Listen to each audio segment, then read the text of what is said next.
अफवाह ही मानूंगा ना, क्योंकि कल आपको स्मरण हो मैंने कहा था कि जो संशय की स्थिति है वो संशय असहज कर रहा है, और इस असहजता को दूर करने का एक ही व्यक्ति के पास निदान है, और वो है माननीय मुख्यमंत्री जी।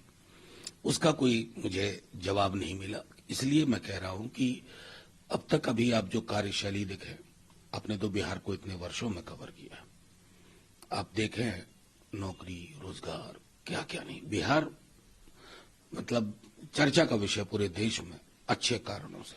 तो मुझे तो कहीं नहीं दिखता है कि इसमें कोई दरार कोई रार कुछ है, और अंततः मुखिया तो नीतीश जी हैं इस महागठबंधन के।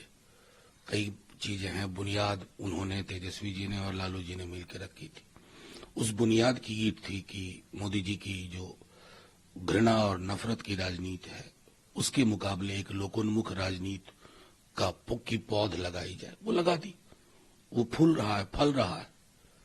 सुशील मोदी कहते हैं कि पॉलिटिक्स में दरवाजे परमानेंटली बंद नहीं होते हैं। अब वो दरवाजा खोलने बंद करने की विधा के माहिर लोगों से मैं क्या कहूं, मतलब कई बयान याद आते हैं सुशील मोदी जी के। मुझको लगता है ना कि पॉलिटिक्स में डिमेंशिया बहुत खतरनाक बीमारी है। डिमेंशिया जो है ना, क्या क्या नहीं बुलवाती है, क्या क्या नहीं करवाती है। एक खबर और आ रही है कि अखिलेश यादव कहते हैं कि अगर नीतीश बाबू इंडिया लाइन पर रहते तो could have been the PM.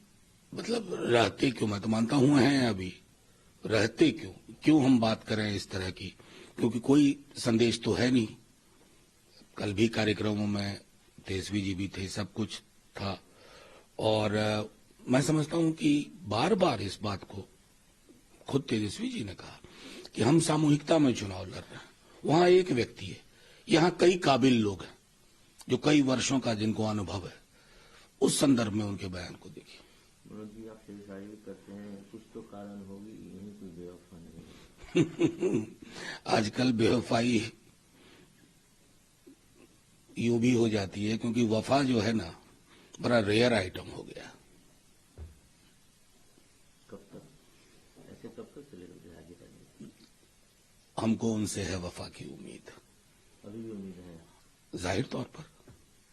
सवाल खड़े हो रहे हैं गवर्नर हाउस की प्रोग्राम को क्यों स्किप किया गया? नहीं, देखिए वो मतलब ये अननेसेसरी सवाल, वो हाइटी है, वो कॉन्स्टिट्यूशनल मैंडेट का कोई प्रोग्राम था नहीं। कई सारी चीजें जो थी उनके वो विमर्श में थे। अब उसमें सवाल खड़े करने के लिए तो कोई कहे कि फलाने का प्रोग्राम कल का क्यों रद्द हो गया। मैं समझता हूं इस तरह से सवाल जब खड़े होते हैं ना, तो लगता है कि सवाल हर सेकंड खड़े हो रहे हैं, और हर सेकंड वो अकाल मृत्यु हो जाती है उन सवालों की। गोपाल मंडल बोलते हैं कि जो सम्मान मिलना चाहिए था ग्रैंड अलायंस में, वो नहीं मिला। बहुत सम्मान मिला, बहुत सम्मान मिलेगा, और बहुत सम्मान मिलता रहेगा। मिलेगा भी।